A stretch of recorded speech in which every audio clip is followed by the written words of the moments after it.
Witam Państwa serdecznie, Błażej Hrabkowicz, to jest festiwal EnergaCAMERIMAGE w Toruniu, and our guest is cinematographer Autumn Durald. Hello Autumn. We're just talking about, we saw each other 3 years ago at this festival, so how are you? I'm good, happy to be back. Yeah, and we're happy to have you here. Did some fantastic work during these 3 years, especially the film I want to talk to you about, which is Sinners.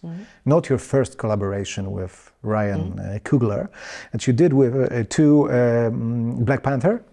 Wakanda Forever. Yeah. The Black Panther films with Ryan Coogler. Here, a different film, not a Marvel blockbuster, but a more smaller film. But is it true? Would you say that you have a certain working relationship with Ryan Coogler and method of working with him, regardless of regardless of the fact if you're doing Marvel blockbuster or a smaller film? Yeah, I think when I was here before and we met, I was a judge on the TV jury, but then I also did the special screening with Wakanda, and it was my first time at CAMERIMAGE, so it was special because you got to interact with all the students and just locals, and they have such an appreciation for cinema. And I think what's nice about connecting with the people that watch your films is Ryan is someone who I'm also friends with outside of work, but also someone who cares a lot about audiences, and as a young person was very affected by films and had those moments in theaters where you're sitting there with a community, and afterwards when the film ends you're changed, you're different. So yeah, our relationship is very much like we both have this love for cinema that inspires us, but he's always my biggest inspiration because when working with the director, it's my job to support their vision and to kind of realize it and do it in a very emotional way so the audiences react. And what's great about Sinners is that everyone has seemed to kind of absorbed it in a really beautiful way, that they're changed and they see it more than one time, and it's been lovely. So if your sort of method of working with Ryan Coogler on film is the same regardless of what film you're making, what is your process with Ryan Coogler of designing the film visually, whether it's Black Panther or Sinners? How do you work with him on that? Well, we were lucky enough to have the same team available when we did this film, and I think that was very important to him. And the last film that we did lasted a very long time. It was like a year we spent together working on that film. And so when we were able to reunite, we all did in New Orleans, and I'm a part of his prep process. So the moment that he hits the ground with the designer, Hannah Beekler, and we're looking at landscapes and we're looking at spaces and we're figuring out like what that storytelling frame is, I'm there with him, which is really nice. Like I don't start later than them. I'm a part of like figuring out like where those sets will be built. And yeah, it's a big conversation, really essentially what the core of the film is to him, like what it means to him. It's based off of a relationship that he had with his uncle, who had a very deep love for blues music. And there's a kind of association as far as like, for me, ancestry, which my father was born and raised in New Orleans. My great-grandmother was born in Mississippi, so I have a connection to the script, outside of just, being the photographer. The working on the film made me look into my family lineage. Some of my relatives visited set. But we go over kind of the whole scope of it, but I think for me it's really about what it means to him. Like, how did this come about? What do you feel and want it to look like? What do you want the audience to feel? He gave me a reference early on. It was a photographer named Eudora Welty. She was a 1930s short story writer, and she took a lot of these black and white portraiture of people working the land. And those pictures for me were kind of all I needed to kind of give me the impression of what he wanted to do, because they were very personal images about a time and a place that was very important in American history, and as far as like Black history, Black American history. So yeah, that was the first reference he gave me. We don't live in the same town, so we talk, and then once we hit the ground, and like I mentioned with scouting, it starts to become realized, and as our team talks about it, we go over, you know, the look and the feel, the color palette. And since we were able to shoot film and, you know, 5 perf and 15 perf IMAX, it becomes, you know, the texture of that format as far as exposing it and how we want it to look.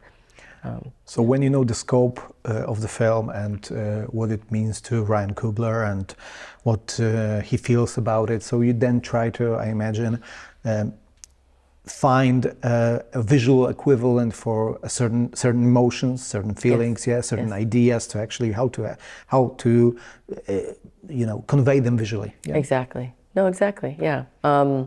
I think I tend to work more in photography. Like my biggest inspirations, I gravitate towards photography.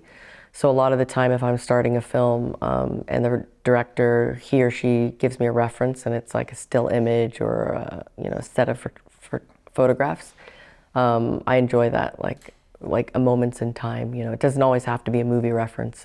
Obviously, we had movie references for this, but I tend to like photography. I came up in photography. And it's something that I think for me is inspirational. Just like one image can say it all and kind of set you off on a path that allows you to kind of create a whole world around one image. Yeah.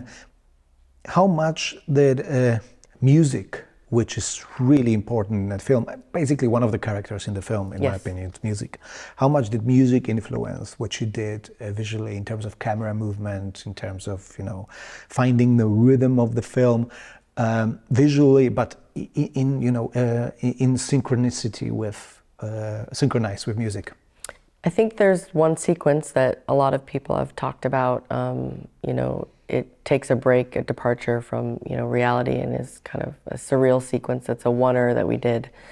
That's based off of a song, and it's, you know, it could be with different with people from different parts of history, exactly, different eras appearing. Yeah, I remember the sequence. Yeah. So that is a very kind of, you know, emotional sequence. It's very tied into music. You know, obviously when you're planning something like that, the music is kind of the core of the shot.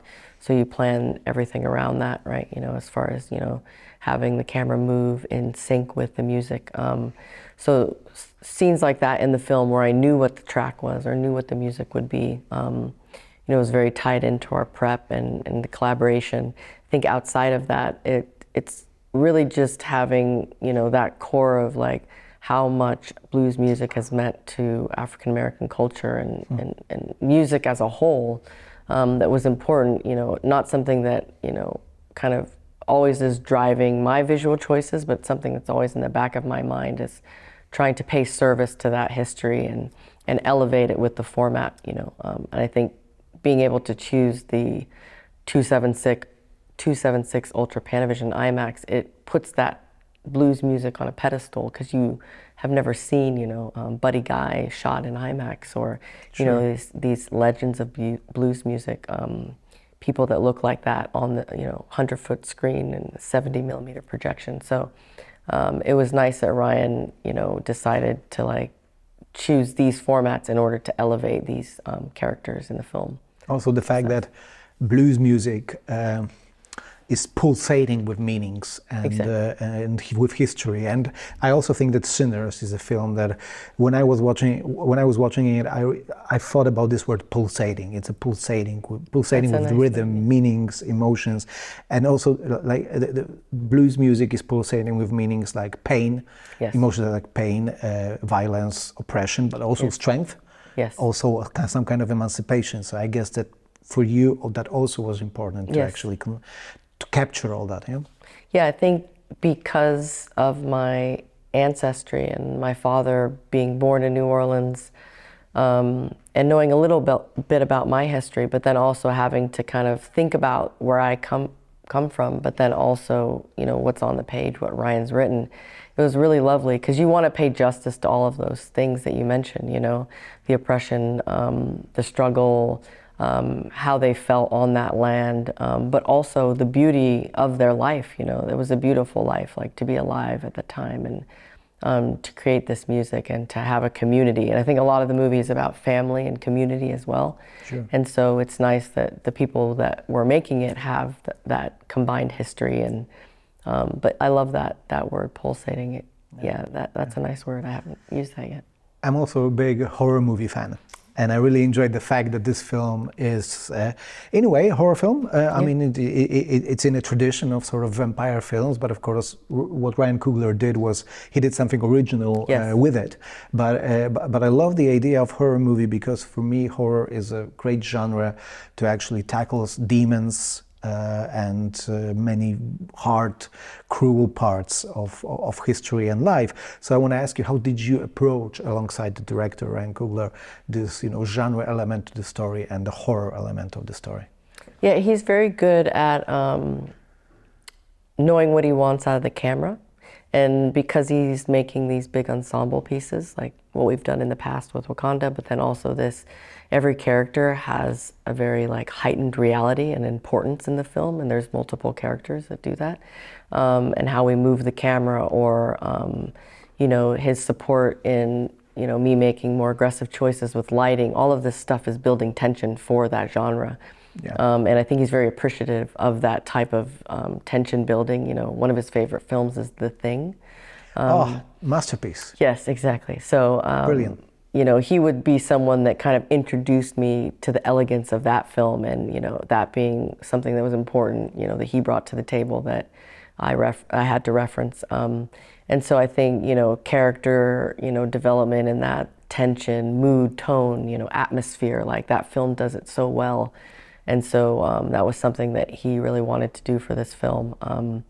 And making sure that it doesn't always have to be driven so hard on the genre horror vibe, but I think the mix is really nice because you get those beautiful breaks within the film. Sure. Of being more tension driven and horror, but then you also get the humanity on the other side of it, which I think drives the horror even more because you get that human side, and then it gets scarier once you depart. Because you're invested in those characters. Exactly. I think every good horror film makes you invested in the characters, so that the tension is more palpable. Yeah. Exactly. Yeah. Yeah. Okay, Autumn. Thank you for talking to us. Yeah. Pleasure. Thank you so much. Thank you.